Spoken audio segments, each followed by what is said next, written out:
Hello dear student, how are you? I hope you are doing well. Today we are going to discuss about second part of 250 most important MCQ questions. First part আমি 15খানা question আলোচনা করেছিলাম, আজকে 16 থেকে শুরু করছি। ওকে, কোন দার্শনিক বস্তুর গুণকে মুখ্য গুণ ও গৌণ গুণে পৃথক করেছেন, মানে আলাদা আলাদা করেছেন, ভাগ করেছেন? Option number A Locke, option number B Descartes, option number C Leibniz, option number D Berkeley. সঠিক উত্তর হবে অপশন নাম্বার এ। লক বস্তুর গুণগুলোকে দুটো ভাগে ডিভাইডেড করছেন, একটি হচ্ছে মুখ্য গুণ আর একটি হচ্ছে গৌণ গুণ। মুখ্য গুণ বলতে বস্তুর সেই গুণগুলোকে তিনি বুঝিয়েছেন যে গুণগুলোকে আমরা কখনোই বস্তু থেকে আলাদা করতে পারবো না, যেমন আকার, আয়তন, ওজন, স্থিতি, গতি ইত্যাদি হচ্ছে মুখ্য গুণ। অর্থাৎ মুখ্য গুণগুলো হচ্ছে বস্তুর নিজস্ব গুণ বা অবিচ্ছেদ্য গুণ, যে গুণগুলো আমরা কখনোই বস্তু থেকে আলাদা করতে পারবো না। আর গৌণ গুণগুলো হচ্ছে বস্তুর বিচ্ছেদ্য গুণ, যে গুণগুলো সময়ের সঙ্গে সঙ্গে চেঞ্জ হয়ে যাবে। যেমন ধরো যে পাতার আজকে দেখা গেলো সবুজ কালার আছে, ধীরে ধীরে সেই পাতাটাই কি হয়ে যাবে, হলুদ হবে, হলুদ থেকে আবার অন্য কোনো রঙে ট্রান্সফার হয়ে যাবে। এই যে ট্রান্সফার হয়ে যাচ্ছে, চেঞ্জ হয়ে যাচ্ছে, সেটা হচ্ছে গৌণ গুণ। গৌণ গুণ বলতে তিনি সেই গুণগুলোকে বুঝিয়েছেন যে গুণগুলো সময়ের সঙ্গে সঙ্গে পরিবর্তনশীল হয়ে যাবে। ওকে, নেক্সট। সমান্তরালবাদের প্রবর্তক কে? Leibniz, Descartes, Spinoza, Berkeley. সঠিক উত্তর হবে অপশন নাম্বার সি। পাশ্চাত্য দর্শনে দেহমনের সমস্যাকে কেন্দ্র করে আমরা যে মতবাদগুলি পাই তাদের মধ্যে একটি অন্যতম গুরুত্বপূর্ণ মতবাদ হচ্ছে সমান্তরালবাদ, যার প্রবক্তা হচ্ছেন স্পিনোজা। স্পিনোজা এই মতবাদে বলেছেন যে দেহ মনের মধ্যে কোনো কার্যকারণ সম্পর্ক নেই। দেহ কখনো মনকে বা মন কখনো দেহকে কোনো রকম প্রভাবিত না করে সমান তালে চলতে পারে। যেমনভাবে ট্রেন লাইনের দুটি পাত একে অপরকে স্পর্শ না করে সমানভাবে চলে, ঠিক তেমনই দেহ ও মনও সমানভাবে চলতে পারে। Next question.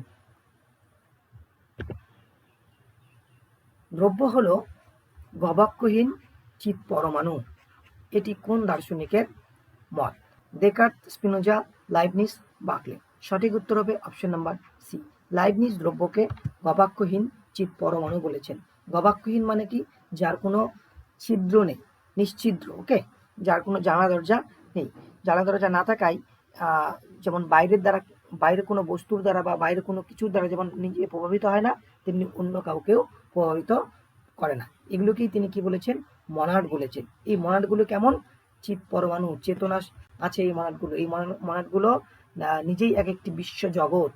ওকে, এই কোশ্চেনটা খুবই ইম্পর্টেন্ট। গবাক্ষহীন পেলেই বুঝবে যে এটা লাইবনিজ বলেছে। ওকে, নেক্সট কোশ্চেন। সবকিছুই ঈশ্বর, সবকিছুই ঈশ্বর এবং ঈশ্বরই সবকিছু।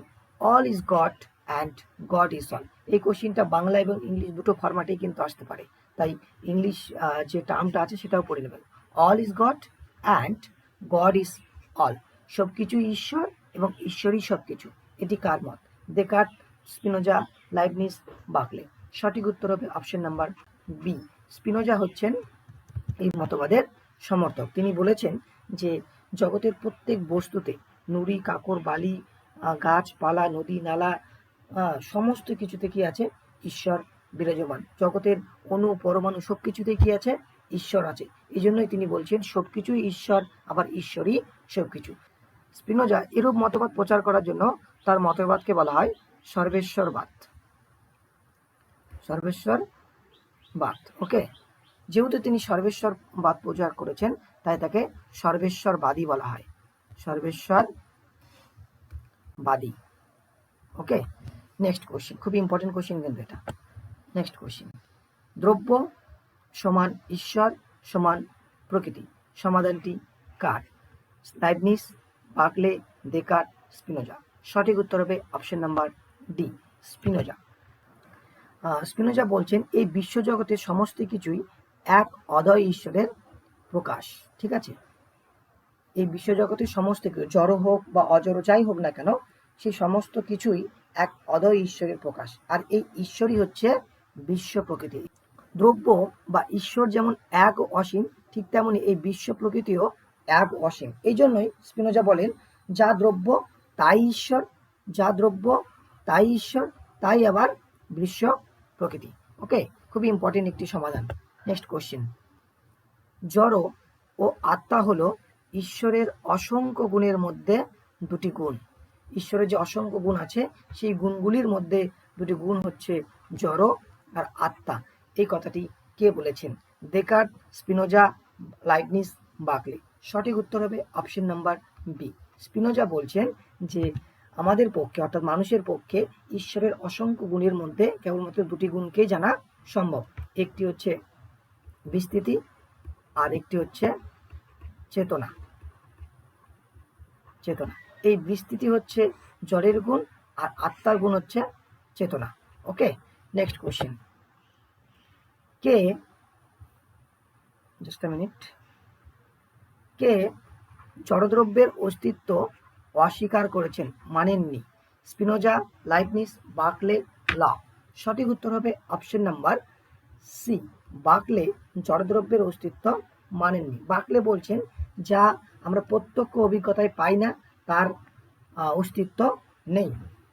বার্কলে মূল বক্তব্য হচ্ছে অস্তিত্ব প্রত্যক্ষ নির্ভর, অর্থাৎ যা কিছুকে আমরা প্রত্যক্ষ করতে পারি কেবলমাত্র তারই অস্তিত্ব আছে। তিনি বলছেন যে অভিজ্ঞতার মাধ্যমে জড়বস্তুকে জানতে গেলে আমরা কতগুলি গুণকেই জানতে পারি বা সংবেদনকেই জানতে পারি, এর অতিরিক্তভাবে আমরা কোনো কিছুকে জানতে পারি না।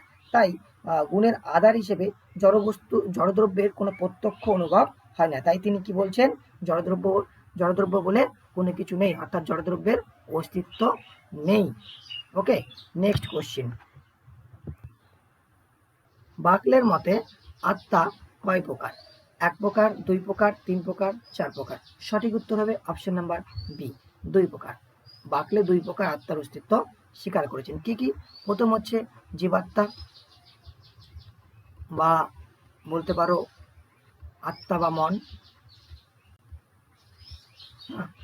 আর দুই হচ্ছে পরমাত্মা, যাকে তিনি ঈশ্বর বলেছে, পরমাত্মা বা ঈশ্বর। ঠিক আছে, নেক্সট কোশ্চেন। জন লক কয় প্রকার দ্রব্য স্বীকার করেছেন? এক প্রকার, দুই প্রকার, তিন প্রকার, চার প্রকার।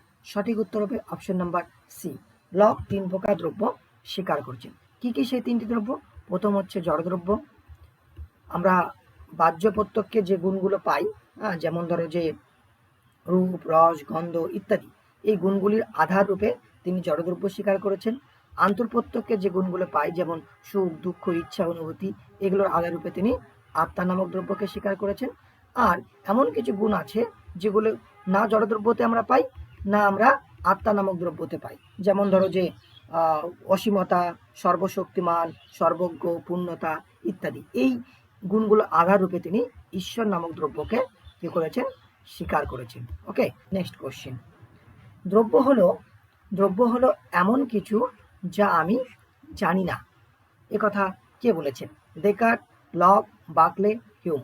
সঠিক উত্তর হবে অপশন নাম্বার বি, লক বলেছেন যে দ্রব্য হচ্ছে এমন কিছু যা আমি জানি না। লক বলছেন যে বাহ্য প্রত্যক্ষে এবং আন্তঃপ্রত্যক্ষে গুণের অতিরিক্ত আমরা কোনো কিছুকে প্রত্যক্ষ করতে পারি না, কিন্তু এই গুণগুলো শূন্য ভেসে থাকতে পারে না। এই গুণের আধার রূপে আমাদেরকে কোনো না কোনো কিছুকে স্বীকার করে নিতে হবে বা কল্পনা করে নিতে হবে। যেটাকে আমরা স্বীকার করছি সেটাকেই তিনি কি বলছেন?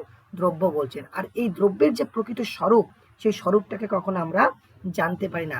সেই কারণে তিনি বলছেন যে দ্রব্য হলো এমন কিছু যা আমি জানি না। Substance is something I know not what. Next question. গুণগুচ্ছয় দ্রব্য বা স্ল্যাশ দিয়ে একই কথাকে ঘুরিয়ে বলছে, এটা দ্রব্য হলো কতগুলি গুণের সমষ্টি, এ কথা কে বলেছেন? Descartes, lock, Berkeley, Hume. সঠিক উত্তর হবে অপশন নাম্বার ডি। হিউম একটি সুন্দর এক্সাম্পলের মাধ্যমে আমাদেরকে বিষয়টি বুঝিয়ে দিয়েছেন। তিনি একটি পেঁয়াজের এক্সাম্পল দিয়েছেন। তিনি বলছেন যে পেঁয়াজ যেমন কতগুলি খোসার সমষ্টি, ঠিক তেমনি দ্রব্য হচ্ছে কতগুলি গুণের সমষ্টি। তাই তিনি কি বলছেন? গুণগুচ্ছই দ্রব্য বা গুণ সমষ্টি দ্রব্য। নেক্সট, বিমূর্ত জড়দ্রব্যের অস্তিত্ব নেই, কে বলেছেন? Descartes, lock, Berkeley, Hume. সঠিক উত্তর হবে অপশন নাম্বার সি, বার্কলে হচ্ছে রাইট অ্যান্সার। সর্বপ্রথমে তোমাদেরকে বিমূর্ত শব্দের মিনিংটাকে বুঝতে হবে। বিমূর্ত বলতে সেই জিনিসগুলোকে বোঝায় যেগুলো আমরা আমাদের পঞ্চ ইন্দ্রিয়ের মাধ্যমে প্রত্যক্ষ করতে পারি না, সেগুলিকে। এই বিমূর্ত জড়দ্রব্যের কি নেই? অস্তিত্ব নেই। বার্কলের মূল বক্তব্য হচ্ছে অস্তিত্ব প্রত্যক্ষ নির্ভর। যা কিছুকে আমরা প্রত্যক্ষ করতে পারি না তার অস্তিত্ব নেই। আর বিমূর্ত দ্রব্যকে তো আমরা প্রত্যক্ষই করতে পারি না, সেই জন্য তিনি কি বলছেন? জড়দ্রব্যের অস্তিত্ব নেই। নেক্সট কোশ্চেন, দ্রব্যের ধারণা হলো দুর্বোধ্য, অসার, উদ্ভট কল্পনা। একথা কে বলেছেন? Leibniz, lock, Berkeley, Hume.